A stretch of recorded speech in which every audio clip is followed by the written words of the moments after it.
السلام علیکم شیخ صاحب، میرا سوال یہ ہے کہ جب تک خلافت آئے گی تب تک ٹائم لگے گا اور قربانیاں لگیں گی، لیکن فی الحال اس سچویشن میں ہم اپنا کیا پولیٹیکل اسٹیٹمنٹ رکھیں، کیا ہمارا موقف کیا ہونا چاہیے یہ پولیٹیکل پارٹیز کے بارے میں، کس کو ووٹ دینا چاہیے، کیسے ہمیں چوز کرنا چاہیے کسی کو، تو اس کے حوالے سے ذرا گائیڈ کر دیجیے. جی شکریہ. یار ایک تو میرے لیے القاب جو ہے نا جھیلنا بڑا مشکل مسئلہ ہوتا ہے. کہیں جاتا ہوں کوئی مفتی صاحب کہہ دیتا ہے، کسی محفل میں کوئی ڈاکٹر صاحب کہہ دیتا ہے، یا تو بندہ کوئی پیچھے لگا لے تو لوگ وہی کہتے ہیں. میں نے چونکہ لگایا نہیں تو پھر ہر بندہ اپنی مرضی سے کہتے ہیں. تو میں ہاتھ جوڑ کے لوگوں سے کہتا ہوں یار کچھ نہ لگاؤ. ایک جگہ پہ انہوں نے جناب ایک دفعہ ڈاکٹر کہا، میں نے کہا یار ڈاکٹر نہیں ہوں. پھر انہوں نے کہا جی ڈاکٹر صاحب. میں نے کہا یار میں کمپاؤنڈر بھی نہیں ہوں. تو نہ میرا شیخ برادری سے تعلق ہے نہ میں شیخ ہوں. تو مطلب وہ اس معنی میں بھی شیخ نہیں ہوں جس معنی میں عام طور پہ ہم صاحب عزت کے لیے استعمال. بس ٹھیک ہے، ہم ایک نام ہے میرا، بس وہ کافی ہے. نام علامت ہوتی ہے، بس وہ یعنی کسی کو پہچاننے کی علامت ہوتی ہے. تو وہ بہت اچھا لگتا ہے آدمی کو، اس کے ساتھ سابقے لاحق کے بغیر بھی کام چل جاتے ہیں. شکریہ. اچھا جی، اب آ جائیں آپ کا سوال ہے اس کی طرف. تو دیکھیں، اگر تو آپ کا جو الیکشن ہے وہ ہو رہا ہو، مثلاً آپ ہندوستان میں رہتے ہیں تو وہاں تو آئین ہی مطلب خالص کافرانہ آئین ہے نا، ٹھیک ہے. تو وہاں تو ایک مسلمان کو ووٹ بھی نہیں دینا چاہیے، نہ الیکشن میں حصہ لینا چاہیے. میں معروف جو رائے ہے وہ بات نہیں کر رہا ہوں، میں ایک جو میرا دین کی فہم ہے اس کے مطابق بات کر رہا ہوں. اور میں اس میں بالکل کلیئر ہوں. اگر آپ اللہ کے وفادار ہیں تو جہاں پہ اللہ کا قانون کوئی اہمیت نہ رکھتا ہو، جہاں پہ آئین میں بنیادی طور پر اللہ کی حاکمیت مانی ہی نہ گئی ہو، اس آئین میں آپ کو کسی طرح کی بھی پارٹیسپیشن کا، یعنی آپ کی غیرت کو گوارا نہیں ہونا چاہیے. میں کوئی یہ حلال حرام کی کہانی نہیں بتا رہا ہوں، مجھے وہ پتہ بھی نہیں ہے فقہ میں کیا ہوتا ہے. میں تو ایک عام وفاداری کا اصول بیان کر رہا ہوں. میری وفاداری ملکہ برطانیہ کے ساتھ ہے. میں جہاں رہتا ہوں وہاں ملکہ برطانیہ کے باغی رہتے ہیں.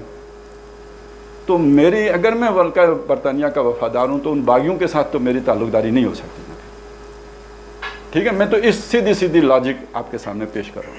اگر آپ اللہ کے وفادار ہیں تو جو اللہ کی بغاوت پر مبنی نظام ہے اس کے ساتھ آپ کی وفاداری نہیں ہو سکتی.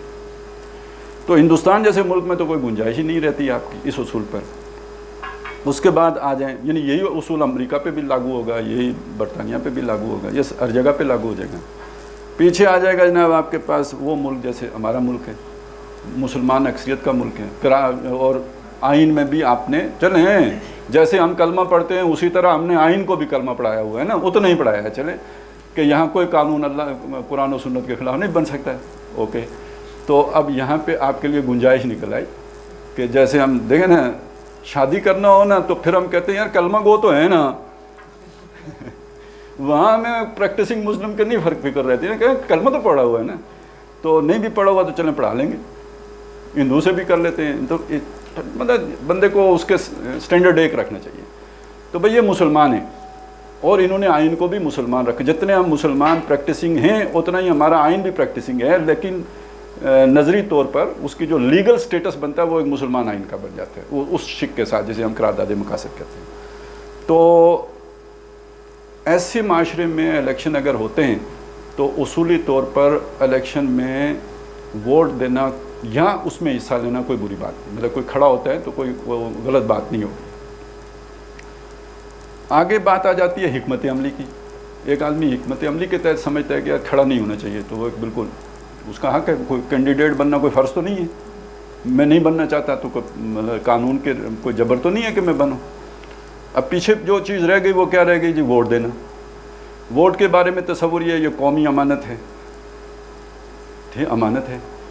کوئی کہتے ہیں شہادت ہے، یہ بھی مطلب بڑے بڑے لوگ کہہ دیتے ہیں شہادت ہے. شہادت تو مجھے نہیں لگتا یہ کسی درجے میں شہادت کے جو بھی اصول ہے یہ شہادت نہیں ہے. امانت والی بات ہے، اس میں بنتی ہے، قومی امانت کی بات بنتی ہے، بالکل ہے. تو امانت کے بارے میں ہمیں دیکھنا چاہیے قرآن مجید نے حکم کیا دیا ہے. ان اللہ یامرکم ان تؤدوا الامانات الی اہلھا. اللہ تعالیٰ تمہیں حکم دیتا ہے کہ امانتیں ان کے اہل کے سپرد کرو. ٹھیک ہو گیا؟ جس کا مطلب یہ ہے کہ میں تھوڑی سی اس پہ نقطہ آپ کے سامنے رکھ دیتا ہوں. یہ جو دفعہ 62-63 ہے جس میں وہ صادق اور امین کا لفظ آتا ہے اور وہ پھر بدنام ہو گیا ہے. اور بہت سارے لوگ یہ بات کہتے ہیں یار صادق اور امین تو صرف حضور کے لیے ہے, کسی اور کے لیے اس لفظ کا استعمال ہی غلط ہے. تو اصل میں آئین کی اسپرٹ سمجھ لیں. آئین کی اسپرٹ یہ نہیں ہے کہ جس کو آپ نے صادق امین کہا ہے تو وہ حضور جیسا صادق و امین, یہ مطلب نہیں ہے. نہ ہی اس کا یہ مطلب ہے کہ ہر شخص صادق امین ہے. مطلب اس کا اصل میں یہ ہے کہ ایک آدمی کا کذب ثابت نہ ہو, جھوٹ بولنا اس کا ثابت نہ ہو, اور ایک آدمی کی بددیانتی ثابت نہ ہو, تو ہم کنسیڈر یہ کریں گے کہ وہ صادق امین ہے. اصل اسپرٹ یہ ہے آئین کی. یہ نہیں ہے کہ آپ نے اسے کہہ دیا کہ تم صادق و امین ہو.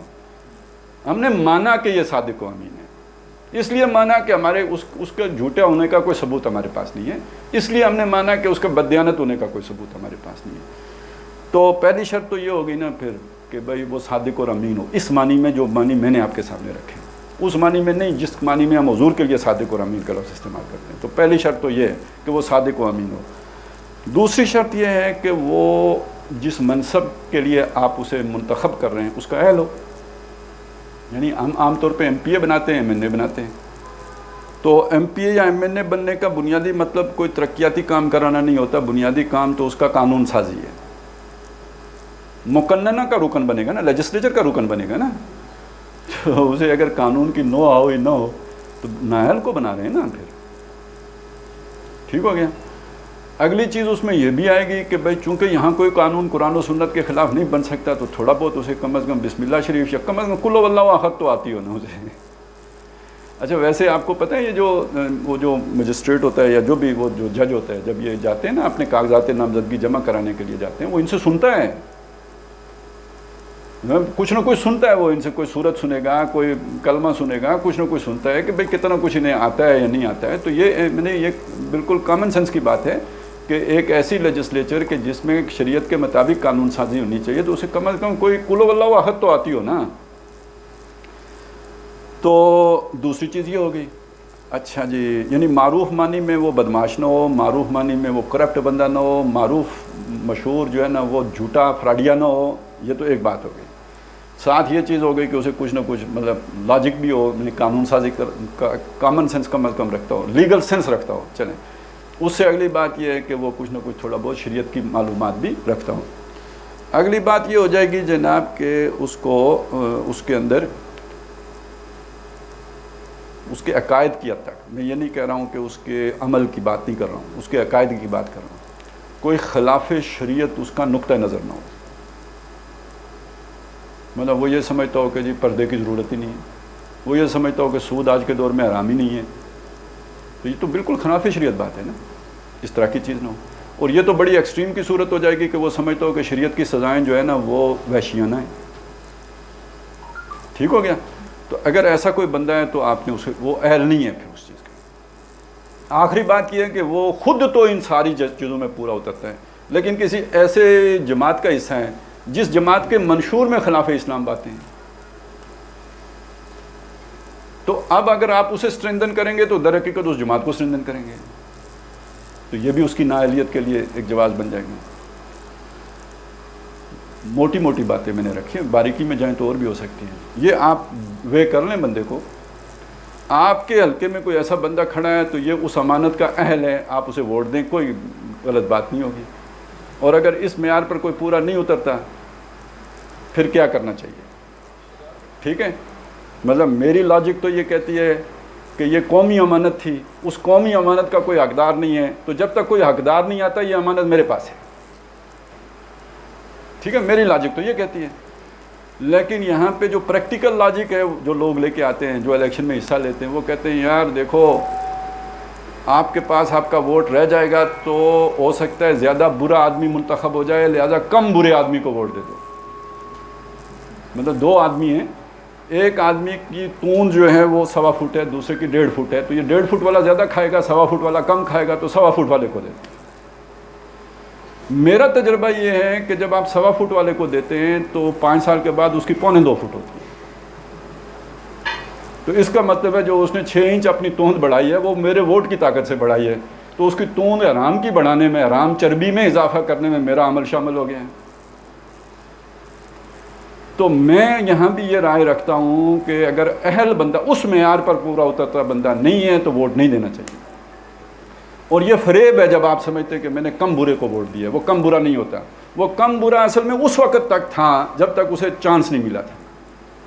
وہ دوسرا چونکہ پہلے ہی سے اس کے منہ لتھڑا ہوا تھا, اس کے پاس طاقت بھی تھی, ووٹ کی طاقت, جمہوریت بہترین انتقام ہے, تو وہ اس کے پاس پہلے موجود تھا لاٹھی جس سے وہ انتقام لیتا رہا ہم سے, لہٰذا وہ زیادہ آرام خور ہو گیا.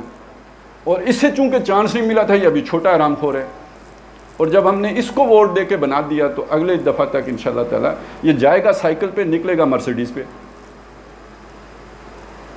تو اس کو یہاں سے اٹھا کے, یعنی نگیٹو رخ پہ یہاں سے اٹھا کے یہاں میں نے ترقی دی, تو ظاہر ہے اس کے گناہوں میں پھر میں شریک ہوں. تو کم از کم میں تو یہ رسک لینے کے لیے تیار نہیں ہوں کہ کسی ایسے بندے کو ووٹ دوں. نتیجہ اس کا کیا ہے کہ 1988 سے لے کے 2022 تک مجھے کوئی بندہ نہیں ملا جس کو میں ووٹ دوں.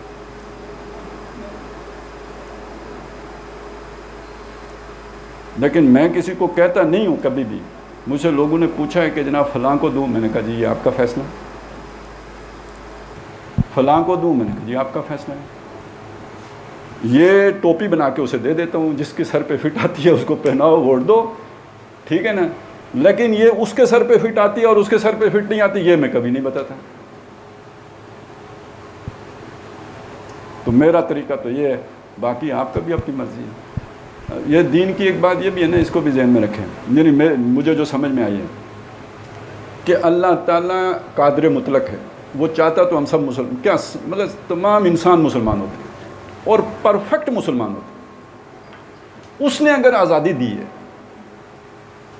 جبر نہیں کیا ہے, تو گویا اس کی جو منصوبہ ہے اس میں آزادی شامل ہے. تو ہمیں بھی کسی کو جبرن کسی چیز کی طرف لے کے نہیں آنا چاہیے. سمجھانا, اللہ بھی سمجھاتے ہیں, ہمیں بھی سمجھانا چاہیے. کوئی آ جاتا ہے تو بڑی اچھی بات ہے, نہیں آتا تو پھر وہ جانے, اس کا خدا جانے. سمجھانا ہمارا کام ہے. تو اس کو دو, اس کو نہ دو, یہ میرا کام ہے.